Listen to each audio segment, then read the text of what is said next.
In the shimmering glow of the disco-fueled 1970s, stadiums pulsed with the electrifying beats of ABBA, capturing the attention of the globe as four Swedish stars rose to pop stardom. Once celebrated as both romantic partners and musical collaborators, Benny Andersson and Anni-Frid Lyngstad found themselves in the spotlight, seemingly flawless and unified. Yet beyond the dazzling lights and synchronized performances, deeper troubles were quietly taking root behind their smiling public faces. Although fans long assumed ABBA's disbandment was due to shifting musical tastes and personal evolution, a more tangled reality was unfolding behind the scenes. Recently, Andersson stepped forward to share a truth few had known, a version of Frida marked by emotional chaos, inner turmoil, and at times self-sabotage. Their bond, once rooted in love and harmony, began to crumble in silence, revealing layers of tension the public never truly imagined. And Frida's challenges extended far beyond her romance with Benny, stretching across a career filled with betrayals and emotional battles that clashed with ABBA's perfect image. Central to this unfolding drama was her fraught connection with Andersson, a relationship that once glowed brightly before unraveling into discord and regret. They were ABBA's second love story, a pair of hearts that mirrored their bandmates in some ways, but ended with far more venom. While Bjorn and Agnetha's relationship was often described as emotionally stormy, Frida and Benny's was laced with unspoken pain and sharp accusations.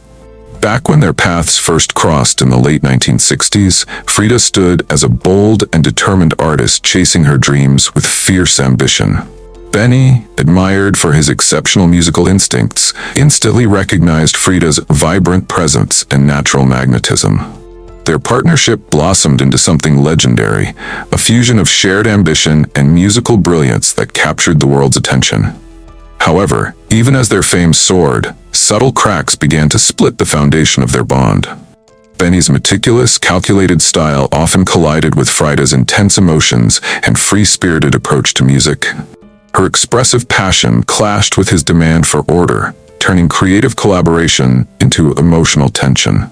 What started as artistic differences slowly evolved into mounting frustration behind closed doors. As the early 1980s approached, whispers of Benny's romantic indiscretions began to spread, stirring rumors and suspicion. When those whispers turned to truth, Frida's world was shaken, betrayed not only as a partner but as an equal in their artistic journey. Their once unshakable relationship fractured under the strain of lost trust, leaving pain and distance in its wake. By 1981, the final threads of their union had snapped, drawing their story as a couple to a painful end. But even after ABBA stepped off the world stage, the bitterness between them lingered like an open wound. Frida viewed Benny as emotionally withdrawn, a man who cast aside love like a finished composition.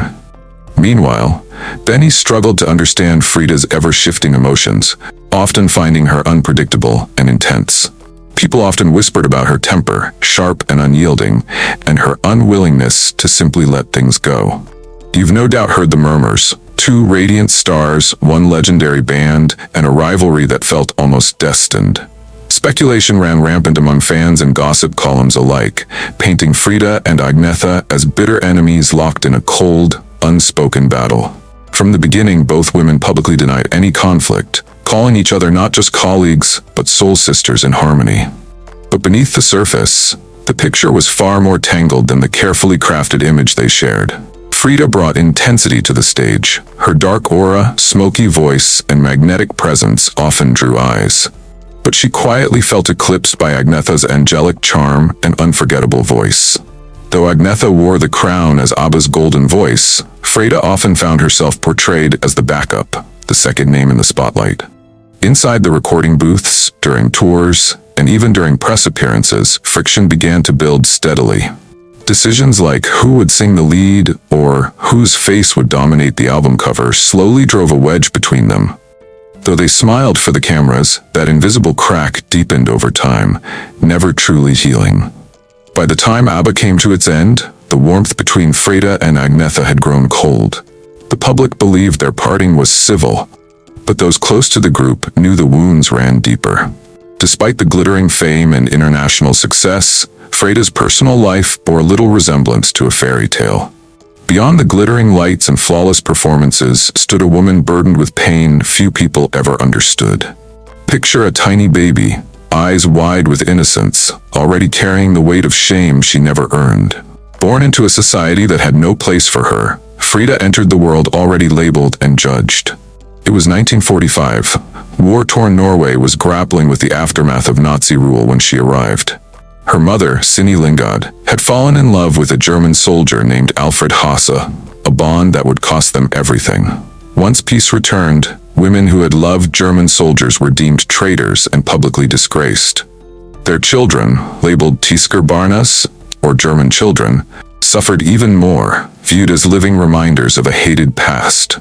Frida never got the chance to meet her father, having been told he perished in the war. Desperate to escape the scorn, her mother made the painful decision to flee to Sweden with her baby girl. Though Sweden offered refuge, it couldn't wash away the emotional wounds of being cast aside by one's homeland.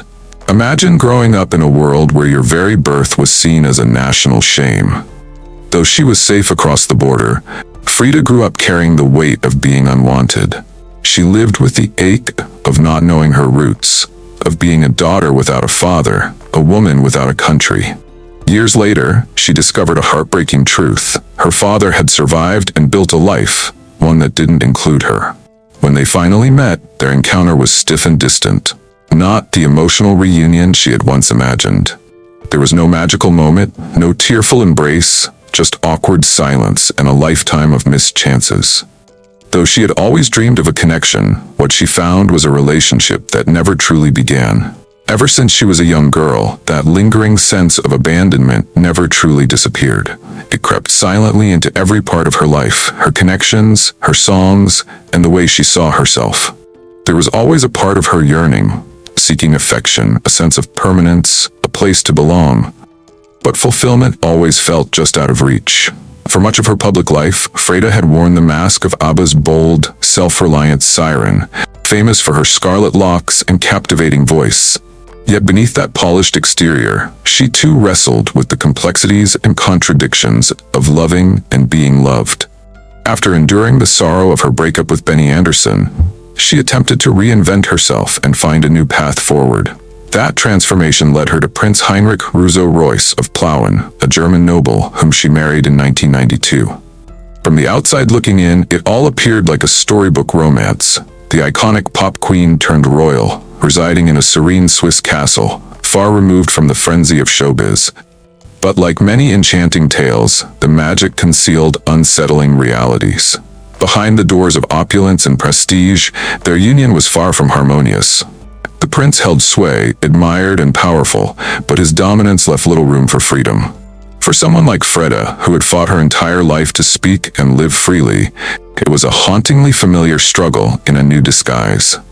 She had yearned for peace and stability, but instead found herself enclosed in a refined, gilded prison. Outwardly she smiled, but there were murmurs, rumors of inner conflict, of a woman battling between devotion and her survival. Just when she began adjusting to her new reality, life dealt her a devastating blow. No amount of success, romance, or riches could prepare her for what came next, the unthinkable heartbreak of losing a child.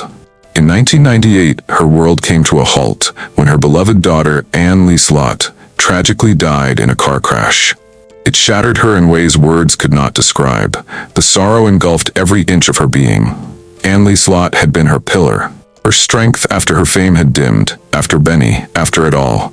But now, she was gone, and with her went Frida's last thread of emotional grounding. Unable to cope, Frida withdrew, pulling herself away from the public, from familiar faces, from everything. She felt emptied, stripped of her family, her marriage, her identity, and now of her daughter, the one soul who truly saw her. That once blazing woman, the fierce performer who once stood center stage with unwavering strength, quietly disappeared into silence. There came a point when she stopped singing, lost the will to be seen, and felt no reason to remain in a world that had stripped her of everything. Instead of healing, she vanished almost entirely, not only mourning her daughter, but also the life that constantly slipped through her fingers. To many, Frida Lyngstad is remembered as more than a superstar.